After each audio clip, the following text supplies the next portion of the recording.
Hello everyone, welcome to the class guys. कैसे हो आप सभी? उम्मीद करता हूं आप सभी बच्चे बहुत अच्छे होंगे, अच्छे से पढ़ाई लिखाई कर रहे होंगे। गाइस, जब हम बात करते हैं फिजिक्स के पेपर की तो बहुत सारे बच्चों के मन में सवाल आता है कि सर अगर मैं थ्योरी करके चला जाऊं तो क्या सर मैं पास हो सकता हूं या फिर मेरी जो है कंपार्टमेंट आ जाएगी।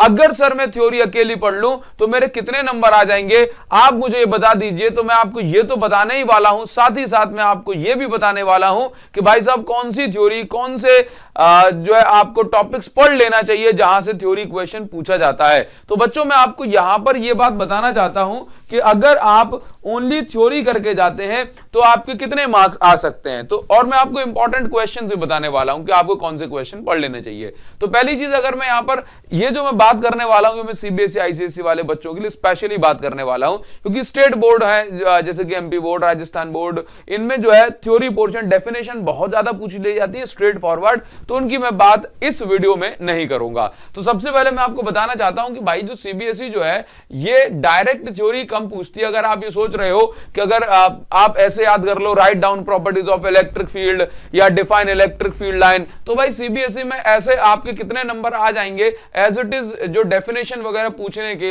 वाले क्वेश्चन आपके लगभग आपके 5 नंबर आ जाएंगे। तो अगर आप 5 नंबर में सोच रहे हो कि सर मैं 5 नंबर में पास हो जाऊंगा क्या, तो आप ये जानते हैं कि आप 5 नंबर में पास नहीं हो पाओगे। तो सर थ्योरी क्या 5 नंबर की आती है? मेरा जवाब है बिल्कुल नहीं आती। थ्योरी आपके 20 से 25 नंबर की आती है। इनफैक्ट जो है 25 प्लस मार्क्स की थ्योरी आती है। बट मैं आपको बच्चों बताना चाहता हूं कि जब मैं ये कहता हूं कि 25 नंबर से ज्यादा की थ्योरी आती है तो इसके अंदर मेरे 4 तो असर्शन रीजन हो जाते हैं, ठीक है। इसके अंदर केस स्टडी में भी 2-3 क्वेश्चन या 2 क्वेश्चन मान लीजिए कि केस स्टडियां बन जाते हैं। एमसीक्यू वाले, एमसीक्यू जो 12 क्वेश्चन आने एमसीक्यू के, उसमें से 4 से 5 क्वेश्चन एमसीक्यू के बन जाते हैं। इसमें फिर में 2 मार्क क्वेश्चन होते हैं, 5 मार्क क्वेश्चन होते हैं। उसमें 1 2 3 पार्ट ऐसे करके जो सब पार्ट्स दिए होते हैं उनमें से आपके कुछ थ्योरी क्वेश्चन बनते हैं। लेकिन मैं आपसे ये कहना चाह रहा हूं कि भाई ऐसे थ्योरी नहीं आएगी कि आपने कह दिया कि write down definition of electric flux, आपसे कह दिया write down uses of convex and concave mirror या डिफाइन टोटल इंटरनल रिफ्लेक्शन। ऐसे कितने नंबर की आ जाएगी? ऐसे हार्डली 5 to 10 मार्क्स की, 5 to 7 मार्क्स की थ्योरी आएगी, ठीक है। और उतने में हम पास नहीं हो पाएंगे। तो सर जो आप कह रहे हो 25 प्लस मार्क्स की थ्योरी, वो कैसे आ सकती है? तो बच्चों में जब थ्योरी कहता हूं तो मैं ये कह रहा हूं कि आपका न्यूमेरिकल नहीं आएगा। इसी थ्योरी से आपका कॉन्सेप्चुअल क्वेश्चन बनेगा, कॉन्सेप्चुअल क्वेश्चन। इसी थ्योरी से आपका जो है लॉजिकल क्वेश्चन बनेगा, ठीक है, जिनसे आपके असर्शन रीजन सॉल्व होंगे, जिनसे आपके एमसीक्यू सॉल्व होंगे, जिनमें से केस स्टडी वाला क्वेश्चन बनेगा। और 3 नंबर के जो क्वेश्चन होते हैं कई बार 1 और 2 पार्ट में पूछे जाते हैं। 5 नंबर का जो पोर्शन वो है 1 2 3 पार्ट में पूछा जाता है। तो जब 5 नंबर का क्वेश्चन जो सेक्शन ई वाला है तो वो 3 पार्ट में पूछा जाता है, तो उसमें से बहुत सारे पॉइंट ऐसे मिल जाते हैं कि भाई थ्योरी वाले पॉइंट्स हैं, ठीक है। तो वो चीज आपको समझनी होगी, ठीक है। जैसे मैं आपको यहां पर कुछ बताना चाहता हूं तो अगर आप ये देखेंगे तो आपको ज्यादा अच्छा लगेगा। जैसे मान लीजिए मैं आपको 2025 का ये पेपर बताता हूं, ठीक है। मैं अभी आपको क्वेश्चंस बताने वाला हूं तो आप उसको बढ़िया से पढ़ लेना, तो आपको एक क्लियर कट आइडिया लग जाएगा, ठीक है। सभी बच्चे जरा यहां पर ध्यान सुनेंगे। ये देखो, ये एक्सीलेंस 95 प्लस जो हमारी बुक है उसके अंदर आपको ये 2025 का पेपर मिल जाएगा। जैसे मान लीजिए कि अगर मैं थोड़ा सा, जैसे मैं आपको जो चीज बताना चाह रहा हूं वो आप यहां पे समझिए,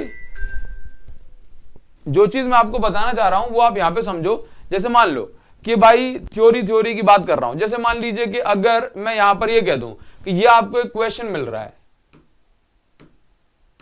और बड़ा नाउ जैसे मान लो कि आपको ये क्वेश्चन मिल रहा है। अब ये क्वेश्चन क्या है? इसमें इलेक्ट्रोमैग्नेटिक वेव के बारे में पूछा गया है, ठीक है, इलेक्ट्रोमैग्नेटिक वेव। अब इसमें क्या है? X ray, UV ray, microwave, इनके बारे में पूछा गया। ये थ्योरी क्वेश्चन है, ठीक है। इसके अलावा आप यहां पे आ जाओ, ये आ जाओ, देखो जरा, ये देखो 4 में से ये देखो व्हेन जो है PN junction is forward wise, ये देखो पूरा थ्योरी क्वेश्चन है, ठीक है। आप यहां पर आ जाओ तो इसका मतलब थ्योरी का मतलब ये देखो 4, ये देखो वेवलेंथ के बारे में पूछ लिया गया, कोई न्यूमेरिकल नहीं करना, कोई कुछ नहीं करना। ये देखो 4 असर्शन रीजन दिए गए, ये कंप्लीट थ्योरी है, ठीक है। मैं ये पीडीएफ अटैच कर दूंगा, मैं ये पीडीएफ, अब देखना यहां पर देखो जरा क्या लिखा गया है, draw circuit arrangement VI graph VI characteristic कर पूछ लिया गया। ये देखो 4 नंबर में या 3 नंबर में पूछा गया क्वेश्चन है, ठीक है। पीएन जंक्शन के लिए शेप ऑफ कैरेक्टरिस्टिक और मेंशन टू इंफॉर्मेशन, यानी कि कर्व के बारे में जो क्वेश्चन, यानी कि आप ये समझ लीजिए कि अगर आप थ्योरी पढ़ के जाते हैं तो आप 25+ मार्क्स हिट कर सकते हैं, बट थ्योरी को पढ़ने का तरीका आपका जो है सही होना चाहिए, तो वो तरीका मैं अभी आपको बताने वाला हूं,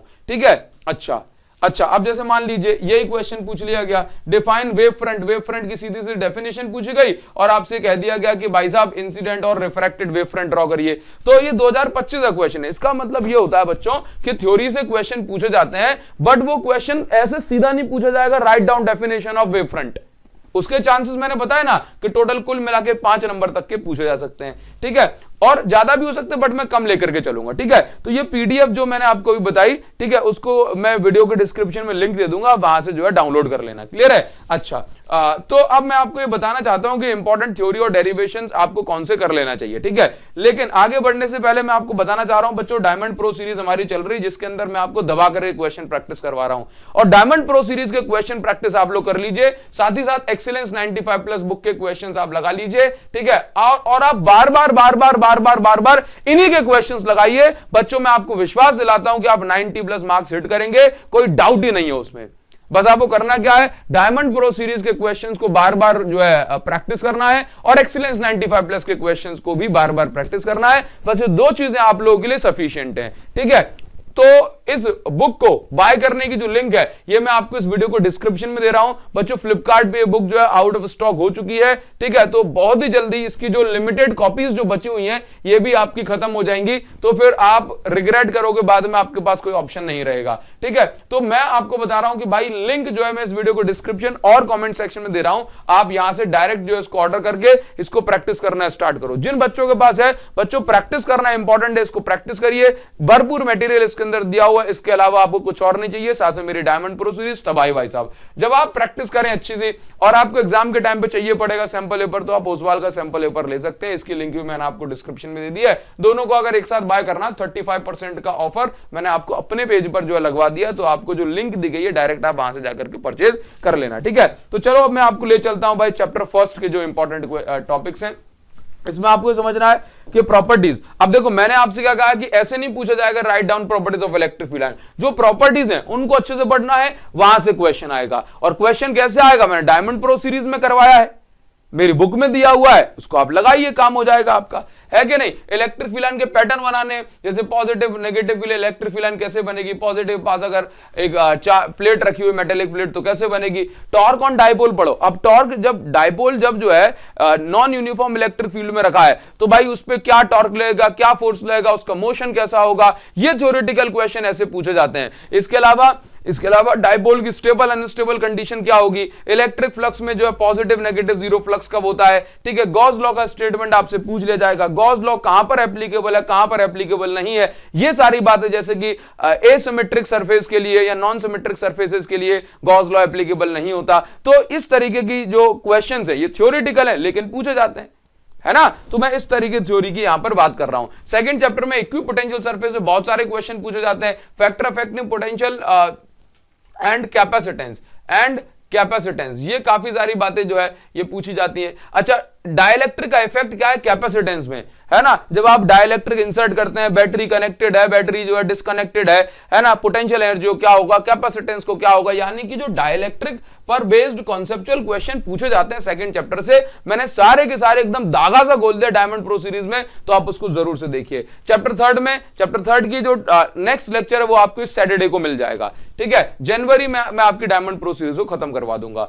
अब देखिए चैप्टर थर्ड में इन टॉपिक से क्वेश्चन बहुत ज्यादा पूछे जाते हैं, डायमंड प्रो सीरीज में मैं इसको खत्म कर लूंगा, बाकी जो मेरी बुक है उसके अंदर आपको सब मिल जाएगा। चैप्टर 4 में ये टॉपिक है, यहां से थ्योरी ज्यादा पूछे जाते हैं। गैल्वेनोमेट्रिक कंस्ट्रक्शन में ये पूछा जाएगा कि भाई साहब रेडियल शेप के पोल्स क्यों है ना, सॉफ्ट आयरन कोर क्यों इंसर्ट किए गई है, ठीक है। उसके जो असर्शन रीजन है पूछ लिया, उसको एमसीक्यू पूछ लिया। गैल्वेनोमीटर का कन्वर्जन अमीटर वोल्टमीटर में कैसे होता है, शंट के बारे में जो क्वेश्चन बनते हैं वो आपसे पूछ ले जाएंगे, और बहुत सारे क्वेश्चन पूछे गए हैं करंट एंड वोल्टेज सेंसिटिविटी को लेकर के, तो आपको इनको अच्छे से पढ़ना है। चैप्टर 5 में आप डाया पैरा फेरोमैग्नेटिक की जो है प्रॉपर्टीज को बढ़िया से पढ़िए, मैग्नेटाइजिंग फोर्स और मैग्नेटाइजेशन इंटेंसिटी पर बेस्ड जो है अच्छे सारे क्वेश्चन पूछे जाते हैं, साथ ही साथ क्यूरीज लॉ पर बेस्ड भी जो एक डेफिनेशन कभी आ सकती है। चैप्टर 6 में जाऊंगा तो लेंज लॉ पर बेस्ड जो कॉन्सेप्चुअल क्वेश्चन होते हैं, डायरेक्शन बताने वाले, ये काफी इंपॉर्टेंट होते हैं। फैक्टर अफेक्टिंग सेल्फ इंडक्टेंस, जैसे मान लीजिए कि आपने किसी सोलेनॉइड के अंदर एक सॉफ्ट आयरन कोर इंसर्ट कर दिया, तो बताइए करंट को क्या होगा, क्या फ्लक्स को क्या होगा।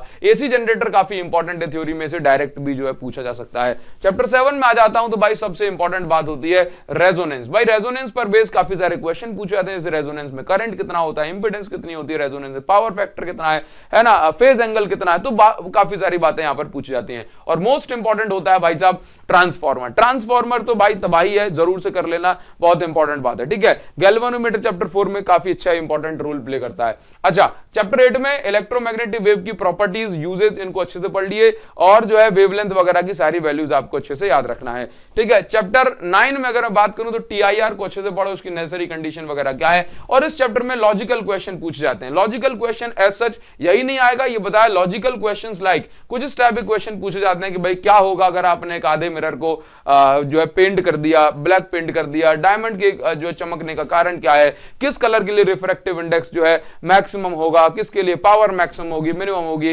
Advantages of reflecting telescope over refracting telescope, ये क्वेश्चन काफी इंपॉर्टेंट है ना। तो इस टाइप के क्वेश्चन जो इस चैप्टर में 9 में पूछे जाते हैं, बाकी तो इसमें बढ़िया धमाकेदारी क्वेश्चन आते हैं। चैप्टर 10 में बात करूंगा वेव फ्रंट और उसके टाइप, जो कि मैंने आपको 2025 के पेपर में बताया है। हाइजन सेकेंडरी वेवलेट थ्योरी पर बेस्ड भी क्वेश्चन आता है। वाईडीएसई पर बेस्ड जो है क्वेश्चन, जैसे कि मान लीजिए अगर मैं डिस्टेंस को बढ़ा देता हूं, लेट्स से इनफाइनाइट डिस्टेंस कर देता हूं स्लिट एंड स्क्रीन के बीच की, तो बताइए फ्रिंज विड्थ को क्या होगा, इस टाइप के क्वेश्चन पूछे जाएंगे। डिफ्रैक्शन इन वाईडीएसई ग्राफ काफी इंपॉर्टेंट है, बहुत बार पूछा गया है। Necessary condition for constructive and destructive interference पर बेस्ड क्वेश्चन आता है, तो आप इसको अच्छे से पढ़ के चलिए। चैप्टर 11 में बात करूंगा तो work function threshold frequency stopping potential. Stopping potential काफी इंपॉर्टेंट है, आपसे कहा जाएगा भाई काइनेटिक एनर्जी को या इंसिडेंट फ्रीक्वेंसी को बढ़ा दूंगा तो स्टॉपिंग पोटेंशियल क्या होगा, किस तरीके से बढ़ेगा घटेगा, तो इस टाइप के क्वेश्चन पूछेंगे। फोटो इलेक्ट्रिक इफेक्ट काफी इंपॉर्टेंट, डी ब्रोगली वेव काफी इंपॉर्टेंट, और इस चैप्टर में ग्राफ पर बेस्ड भी क्वेश्चन काफी ज्यादा पूछे जाते हैं, तो आप इनको बढ़िया से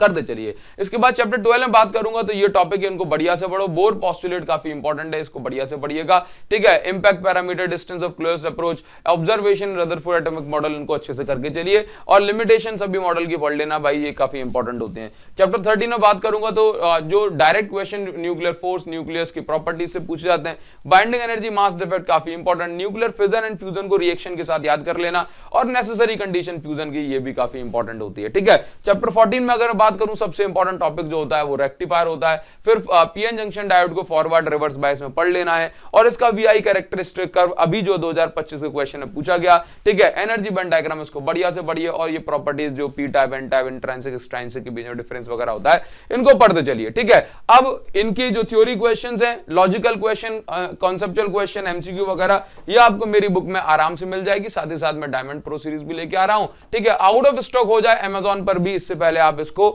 अभी ऑर्डर कर दो, अदरवाइज ये बुक की कुछ ही कॉपी बची हुई है, फिर आप जो है इसको नहीं ले पाओगे, ठीक है।